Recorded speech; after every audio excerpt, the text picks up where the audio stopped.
wrong. You see them boasting every day, that they were able to vote out Mutudho and others.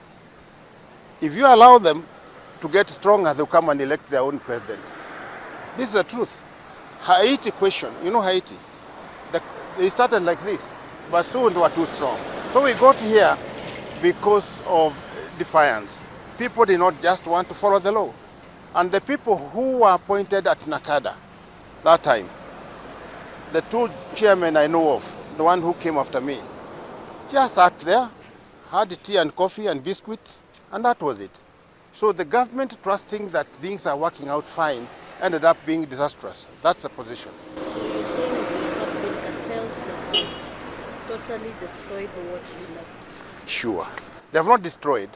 They have attempted to destroy. But fortunately, there is Professor Kindiki, and there is also Deputy President Gachagua. There is, of course, the President. Those are strong men in their own way. I support them 100%. They have come on to look at what was Mutudho saying. And now they are following the rules by the book. If you are a manufacturer of this thing you cheat people you are selling here, brandy, for instance, just prove that you have a factory that meets all the standards, all the social standards for the brandy, and then you sell your product. And you are paying your taxes regularly. Hakuna shida pale.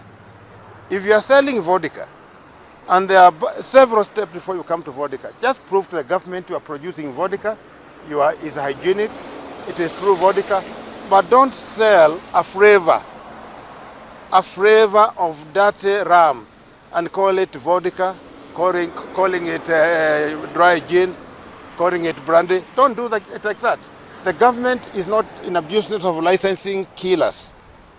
And all killers belong to jail as per our constitution. There is no one who is above the law. So if you are manufacturing poison, and I'm saying poison in Kenya results from people consuming methanol, not ethanol, or dirty ethanol. So if you are selling methanol by any name, calling it brandy, calling it vodka, calling it whatever you want to call, calling it meat in dawa, calling it muratina, and it's methanol, that is poison. You are a manufacturer of poison that kills people, approximately 100,000 per year. You belong to jail. And I'm sure even when your time comes, Satan is waiting for you up there. You cannot be allowed to continue doing this. If you are a retailer and you own a bar that dispenses that poison, you are also to blame. You are the final user of that product. So wewe, mambo yako ni hiyo. Kwisha. Let's not fight the police, fight the chiefs and other people. Let's fight the source. Where are you getting this poison from? The chiefs don't have the capacity to identify the difference between whiskey, between dry gin, vodka, brandy, and all these other things, or wines of all types and colors. They don't have that capacity. However, they can still do what they used to do in 1920s, 1910s, 1980s, going to pour what Mama Pima is doing. But there is no difference between some of these big people you say are producing alcohol with big industries and Mama Pima. In fact, Mama Pima is more advanced because he's producing. The ones you are seeing and which are being banned are actually blenders. They blend. They take industrial alcohol, they flavor, dilute, then flavor to what they want to do. That's all they do. They are not really distillers. And what would be your take in regards to the new liquor license? The new licensing regime was well defined in the Mutudho laws.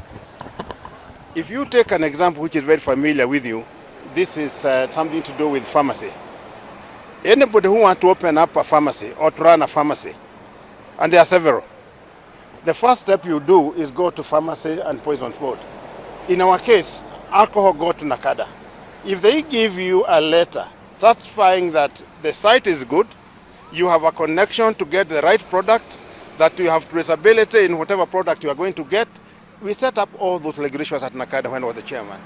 Then the county government now can go ahead and issue licenses.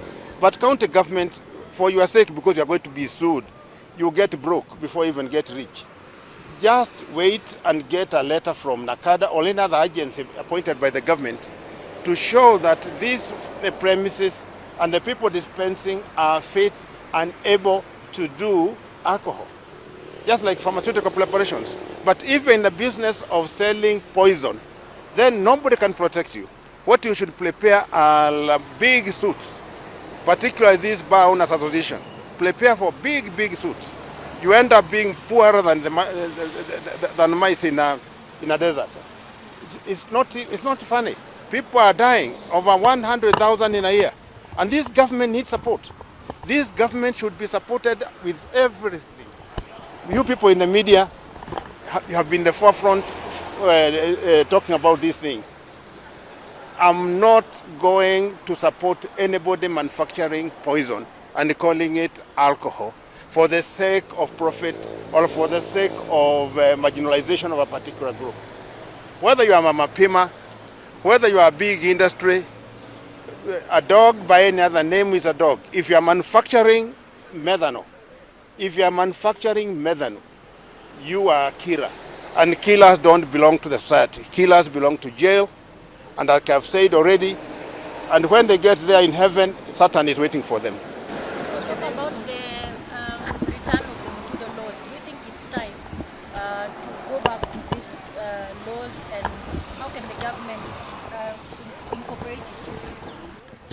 Mutuzo laws have been there. If you remember the interview of the Chief Justice, he was asked which is the most respectable law that you came across in the course of your duties as a Court of Appeal judge and also as a judge.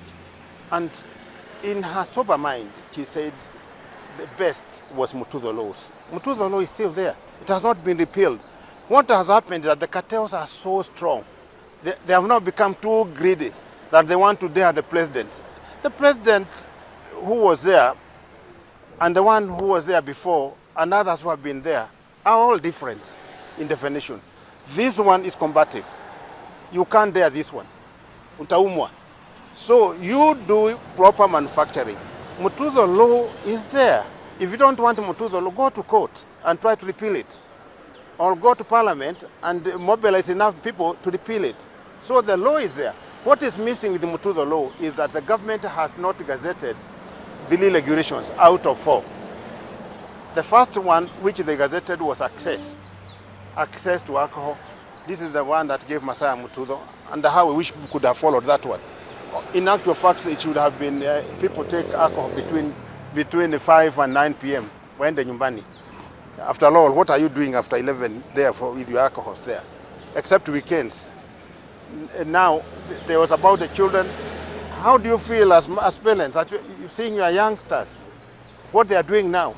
2, the alcohol we have today is laced with serious chemicals like fentanyl. Fentanyl is a killer drug. You find somebody is drunk, and when he holds a position, kama alikuwa amekaa hivi anasimama tu hivyo for a very long time, that's fentanyl.